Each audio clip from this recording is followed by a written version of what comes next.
Welcome to our aging puzzle. I'm your host, Corlette DeVoe. Welcome to the fourth week of May. We have more interesting and exciting information to share with you today. Remember, on our show, we want to share information with you from guests from all walks of life, seniors, middle-aged, young people. We want to bring their inspiring stories to you because everyone has a story, and there's someone out there that can learn from our guest. Our guest stories are going to bring tears to your eyes or may make you laugh, may inspire you. But we want ultimately to give you valuable insights on current topics and health problems and just ways to live a healthier, longer life. So we look forward to a time of inspiring, listening, learning, and connecting with each other. This month of May is a significant emphasis on women, men, and children. And we are thrilled to have back our remarkable guest, who is a forerunner in the realm of therapy, Dr. Eliana Gil. She is well known in the fields of family therapy and child counseling. So we want to continue our conversation with her, and we thank you for joining us as we continue this interesting and informative conversation with Dr. Gil. Every month, we will have one guest on our show every month, and that guest will walk us through their journey week after week. This month, remember, the first week, we discussed the importance of women's health, empowering women, and cultivating health, celebrating wellness and resilience. And then the second week, remember, we discussed what does anxiety look like? And then the third week, we discussed parenting a child with anxiety. And today, we are going to discuss the impact of our society on anxiety.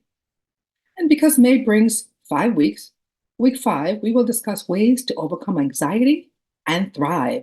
So this is a fantastic month, y'all. So I hope that you will continue to join us every single week to hear all of the fantastic things that our guest has to share with you and hear their journey week after week. Now it's time for aging facts. During the month of May, there's a heightened focus on advocating for mental health and well-being. Absolutely, absolutely. And just this last week, we discussed the importance of dietary habits and their deep-seated effects on mental health and brain function, and then also how these factors greatly affect mental well-being. Today, I want to turn it over to our young adulthood. In the bustling world of academia, leaders are tuning into a pressing concern: the rising tide of mental health issues among students. This is a situation that has been escalating even before COVID-19, and data from the Healthy Mind study indicates an increase in the number of students experiencing significant symptoms of depression and anxiety. We've got to do something, we've got to help them. Institutions have responded by enhancing mental health services and expanding counseling in health centers.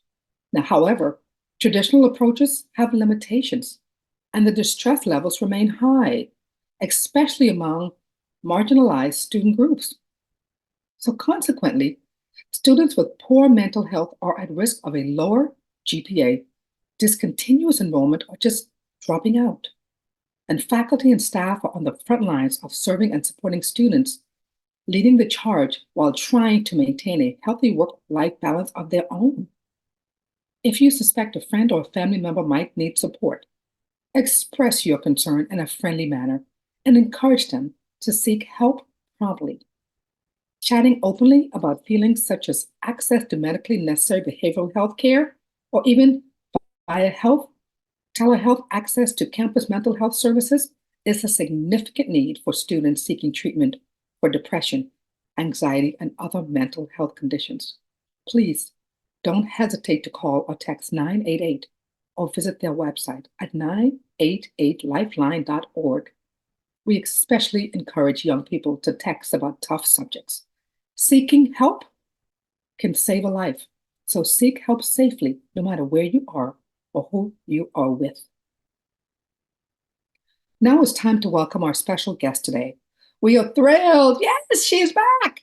We're thrilled to introduce our special guest this month, Dr. Eliana Gil. She is a renowned figure in the field of family therapy and child counseling. This amazing doctor has held key roles, one of them as a board member of a number of professional counseling organizations that use play and art therapies. And she is the former president of the Association for Play Therapy, such as she's also the former president of the Association for Play Therapy and founder of the Gil Institute for Trauma Recovery and Education. Super duper impressive. Dr. Gill attended the California Graduate School of Family Psychology in San Rafael, where she gained her doctorate in family therapy. Dr. Gill is amazing. She's not just a clinician, she's also a passionate educator who illuminates pathways of healing using play and art therapies. She has explored and implemented various therapeutic models, such as circle of security and theraplay. Dr. Gill is phenomenal. So join us today as we explore the wisdom and passion of this trailblazer in the therapy field. So please join me in welcoming Dr. Eliana Gil today.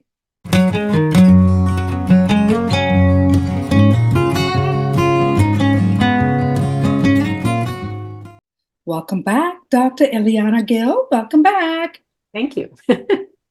Nice to Today, see fantastic, fantastic. Great to see you too. Today, we're going to explore the impact of society on childhood anxiety. you. And you're here again, and you shared some phenomenal bits of information and insights on how to help to identify the symptoms of anxiety and how to help our children with anxiety. And one of the things that you said last week that still resonates with me is you emphasize the importance of communication in supporting children with anxiety.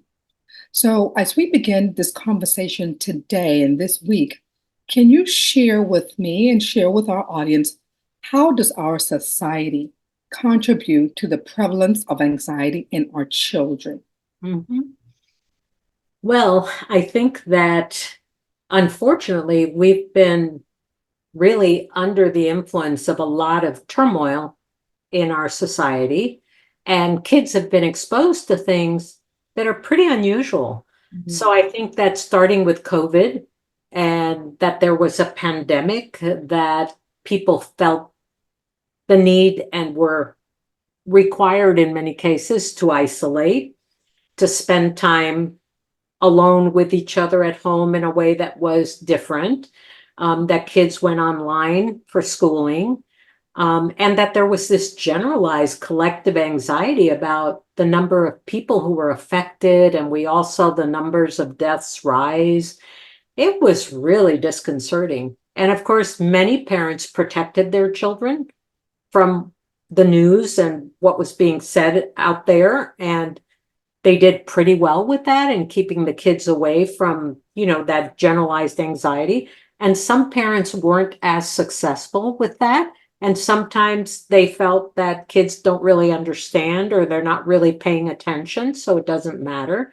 And also the peers came along, and there was kind of like have you heard this, and oh my gosh, what if that? And so the kids can actually grow their anxiety together in a school setting. So I think that was one of the really difficult stressors.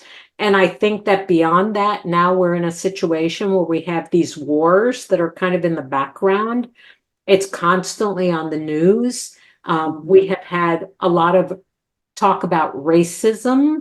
We've had a lot of talk about immigration and how people feel about people coming into this country. And so it's created a lot of pockets, as it were, of distress.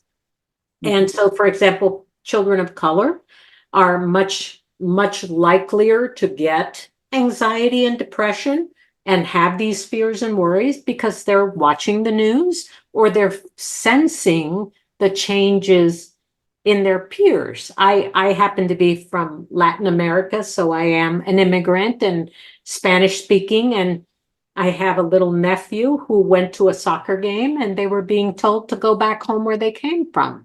And that was just at like a normal soccer game. And so these are events, occurrences that are out there and that are going on, and that without communication, kids might feel unprepared to have people call them names, to have people tell them things about their culture, their race, their ethnicity, whatever it may be. And I think that these are all things that we have to keep talking about, and we have to make sure that kids understand how to respond if situations like that come up. And then we've got social media. And this is another huge change. We have 10-year-olds who have their own iPads, and those kids get on the internet. And amazingly, they know more about it than I do.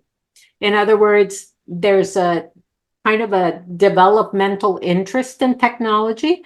And those kids, I mean, it's funny, every time I have a problem, I think I better call my grandson who's in his teens, because he can tell me in 2 seconds what to do. And that's a plus in many cases because, they've learned something new and that's going to be around for a long time. But the negatives are that kids are getting bullied online, that if there's any question in their head, let's say we have a child who's so worried that he even thinks, I would rather not be alive. That child can go on the internet and look at how to kill yourself. So these kinds of things are worrisome to me just because, again, I mean, we see a skewed sample, but we see the kids who are struggling through these things and for whom these worries have become excessive, intense, and they're alone with them and they don't know exactly what to do. And that kind of bottled up feeling can cause explosiveness at times. So, I mean, we've seen some kids, they get referred for anger. And the people think they need anger management, but actually what they need is an opportunity to say what's on their mind, to name their fears, to try to figure out what to do with them. So again, it's the age we're living in is exciting. There's so much newness and difference, but there's also these areas of difficulty that we need to keep paying attention to. So even talking to kids about 9/11, for example, I mean, that became a really important thing to do because kids didn't understand and they started feeling like they're going to come and attack us any minute. And so this is kind of like the fertile ground for anxiety to grow, and parents have to contain it. They have to say, let's talk about this and how, do the reassurance that they can do. Because the reality is that we don't know a lot of this. We just really don't know what's going to happen, but we have to be prepared to address it in a realistic way so we don't end up again holding a whole bunch of worries that we don't know what to do with. Wow, you just shared so much information, Dr. Gill. You talked about COVID and the impact of COVID on our children and anxiety. And then you talked about technology. Technology is a good thing, but sometimes it's not a great thing, right? So you talked Exactly. about the technology and the social media and the bullying online, and you shared so much information, and Mhm. all of this is being thrown at our children every single day. But the one thing you said out of all of this goes back to, again, communication. We have to continue to communicate and prepare our children and let them know what's going on to alleviate their concerns and their worries and their anxiety. Because if we don't talk to them, somebody else is. They're going to find out regardless. It's going to be a friend who's going Absolutely. to tell them something crazy. They're going to find it online from someone. They're going to be bullied online. They're going to find out. So why not tell them? Tell them from our perspective so that they don't get wrong information and so they don't worry. I Mhm. think you're spot on, and I love the advice that you give in. And the communication is so vital based on what you said. So let Yes. me ask you, Dr. Gill, what steps can parents take to help mitigate all of these things, the concerns from social media, the COVID, the war, the bullying online? What can parents do? Poor parents. Yeah, I'm a parent. What Yeah. can we, what I can we, understand. I'm a grandparent. I worry about the same things, but I think that what's important to do is to create lines of open communication. So you can sit, and even if you don't really come into it saying, tell me what you think and feel to the child, just simply to model, wow, there's so much going on. Sometimes I get to really worrying about the families that are exposed to this, or to give an example of today when I was coming home, something happened and it was really unsettling, but I felt good that I knew what to do and how to respond. So let me tell you about it. So it isn't just one-way communication, it's sharing, and it's sharing what you do when you have fears and anxieties, whether they're big or small. And while you're doing that, kind of teaching kids alternative ways to begin to address those things. And I always encourage parents, just know that at some point in your life, your child's going to prefer to talk to someone else other than you. And that's fine. There's nothing Sad wrong with that. reality. That is Yeah, true. it's a developmental process. And so say to them, and who is your circle of friends and who can you go to? And then sometimes I use little circles because there's the immediate family and people that you all, your grandparents and people like that. Then you broaden it to school, and then you broaden it to the neighborhood, and then you broaden it to the church or whatever else. But to have kids look at the layers of people that are part of your community, and who are the people that you can turn to? Who can you go to if you were to have a big concern or a big worry that was going on? I think the other thing I just want to make sure I say is that parents need to have some limits at home. I get worried about, for example, the iPad use. And what happens is sometimes parents are busy. They just got home. They have to cook. And so go get on your computer for a minute while I get dinner ready. And so the computer becomes the babysitter, right? And so it kind of calms kids down. But then if they're on it too long, their eyes start glazing over. They start getting irritable. There's something about being on technology too long, on screens too long, that's probably not really good for the child. They've done some studies on how it affects the brain, and it's complicated, and I think we'll know much more later, but we have to be careful. So I always say to parents, put a time limit on it. And if it's 12 minutes, it's 12 minutes. The alarm goes off, the thing gets shut down. And then to watch what the kids are involved in, because there are all these games that kids get on their computer. Some of them are great and they're fine and they seem to be, good, constructive fun, but others are, killing people and, hunting people down and things that they Shooting don't people. really, Yes. yeah, they don't need to be looking at all that stuff. So I always ask parents what's on their computer. Let's take a look at it. Have you looked at any of these games? Have you played it with the kids? So Mhm. that they're not having sort of ignorance of potential harms and dangers. And just because all the kids are doing it doesn't mean that for your kid, it's the right thing to do. And I feel the same way about movies. For a long time, there were all those Freddy movies. I forget what they were even Oh, called. yes. Mm-mm. Scary characters, and kids can get online and inadvertently, suddenly something pops up and now they're engaged with the kids. And there's just a lot of very harmful products out there. So I just think that parents need to pay attention to that, make sure they're containing the external information that comes in, and then doing their very best to promote values and principles and critical thinking, so that even giving your child a problem and saying, I wonder what you think. How would you address this if it was happening with a friend? And then the parents can say, well, I think this would be, and those conversations, I know that frequently parents say we don't have time for any of that. Making time becomes one of those important preventative aspects that can kind of, prevent something harmful from happening down the road. Yes, absolutely. You've talked a lot about family. Let's talk about the family dynamics, Mhm. the expectations that families have, the familial relationships and the household stressors. We all have them, right? How does the family dynamics impact and contribute to a child's anxiety? And Mhm. what can parents do to create a more supportive environment to help reduce and eliminate anxiety? Yeah, I mean, a supportive environment to me includes communication, whether it's verbal or nonverbal. And by that, I mean, sometimes, yes, you can talk to kids, but other times you can do other things like play with kids.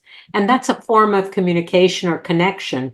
Emotional connection is probably the most important thing. If you've got emotional connection, supportive people, people who feel they're part of a team, we're in this together, they rely on each other.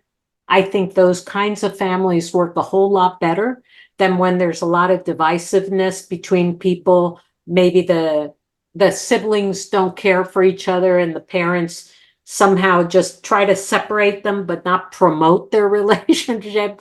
We Right. just have to be careful about all the things that can come up. I sometimes think of it as families or the parents actually either doing too much of something or too little of something.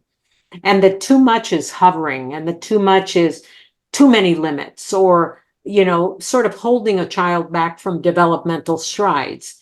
So we have to be careful about rigidity and too much structure, too much punishment, as it were. But then there's the too little, where parents just go, oh, they're fine, they're on their own. Oh, yeah, they're out there playing, and you don't know what they're doing. And Right. you're not getting to know them as they're getting older and older. So it's those dynamics, either too much or too little, that I worry about. Something in the middle Mhm. includes, again, time that you set aside. I work with parents, and this is a novel concept for a lot of them, is how about if once a week you have a family meeting where everybody can talk about what's working really well in the family? You just keep it positive, or a memory they remember of something that was really joyful. I don't know, any of those kinds of topics. And I encourage parents, write on a card and make up your own games. You don't have to go spend money. If you want to focus the kids on the last thing you did that made you feel good about yourself, and then just do some kind of playful activity. And it doesn't have to be verbal. You can play catch with different size balls. You can keep balloons up in the air. I love to do that with families. Just first one, then two, then three, then four. And you struggle at four to keep all four up, but they're working together. They're being a team.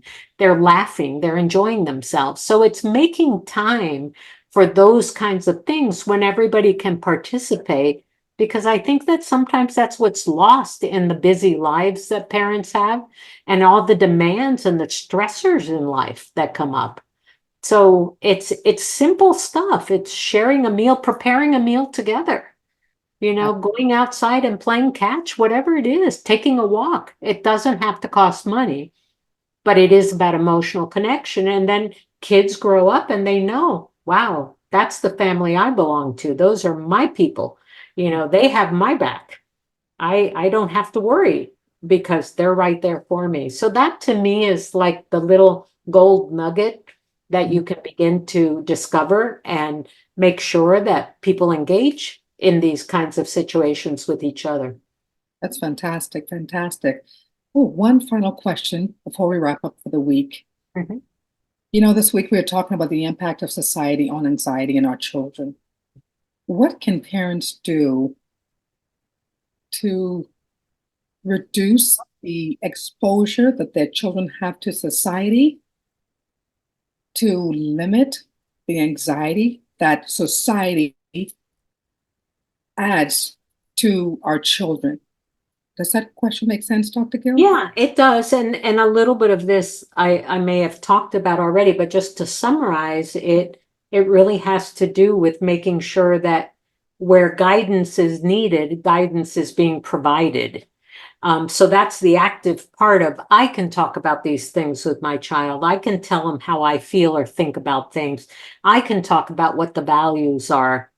That's important. And then the second part of it is making sure that limits and containment is a part of what we do and pay attention to, because there have to be some. So I would limit TV watching. I would be certain that the kids aren't going off to see these horrible movies that are violent and disrespectful to women and just all kinds of horrible tragedies without the sort of holding that parents can do.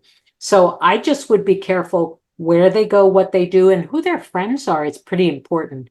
And sometimes, again, parents lose track of, oh, I've never heard that name before. Oh, yeah, we've been best friends for 5 months.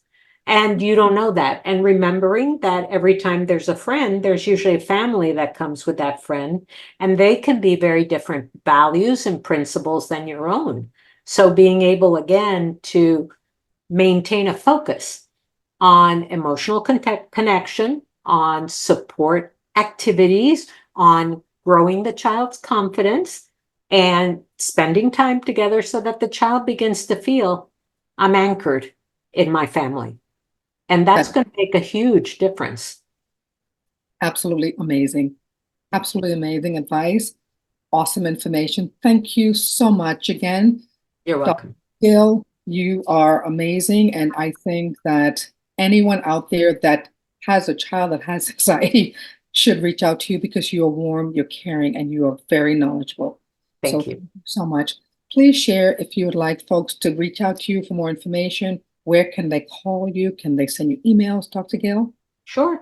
Actually, it's very simple. My name, Eliana Gil, at me.com, me.com. And that's hopefully people, if you have a quick question that I can respond to, I'm happy to do it. I mean, we're all in this boat together right now. Sure are. Thank you so much. And we'll see you again next week, right, Dr. Gil, where we will talk about ways to overcome anxiety and thrive. Because yes, it's not permanent. You can thrive. So we will see you next week. Thank you. Thank you. Thank you. Thank you, Dr. Gil, for your invaluable expertise and compassionate guidance. Stay tuned for more discussions on nurturing resilience in children as we continue our journey through childhood anxiety. We'll see Dr. Gil again next week. Now, let's talk about habits to live longer and live better. Every week, we recommend 4 things: proper diet, regular exercise, reduce your stress, and socialization. Doing these things will have a positive effect on your overall health and well-being and will help you live longer and live better. And remember, our aging puzzle is sponsored by Remember 2. Remember 2 is a revolutionary AI-driven platform for seniors to help them stay safe, stay connected, and live independently. And to learn more about Remember 2, visit their website at remember2.ai. Want to thank you again for spending time with us today. We look forward to seeing you next week when we will wrap up the month with another conversation with Dr. Gil. We will see you next week. Thank you again for your support. Voila. Hi, Mom. I'm worried about you. Why haven't you called me back? Are you okay? You constantly worry about your senior relatives, not knowing if they are safe, doing well, or are hurt when alone.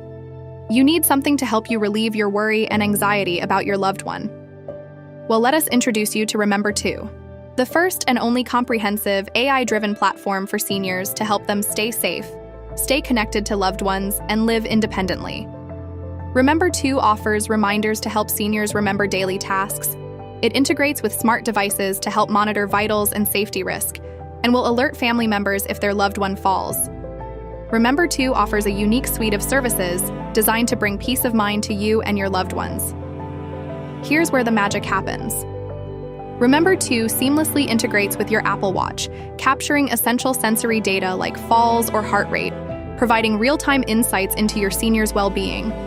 Imagine daily reminders being announced by Amazon Alexa. A familiar voice reminds your senior to take their medication, drink water, or join in a favorite activity. Remember 2 features a cutting-edge geo-fencing sensor, alerting you if your senior has left the house for their daily activities or if they need assistance. Stay connected like never before. Receive instant alerts if a reminder is missed or if an unexpected event occurs, giving you the ability to respond promptly. Remember 2, caring for your senior should be as smart and effortless as possible. Download Remember 2 today at remember2.ai. It is free to use. Let Remember 2 bring joy and peace of mind to your family. Remember 2 is the first and only comprehensive AI-driven platform for seniors to help them stay safe, stay connected to loved ones, and live independently. I'm Kevin Harrington, an original shark from Shark Tank. DG Incorporated provides coaching services to help entrepreneurs open and grow assisted living facilities and build economic wealth. Visit their website to learn more.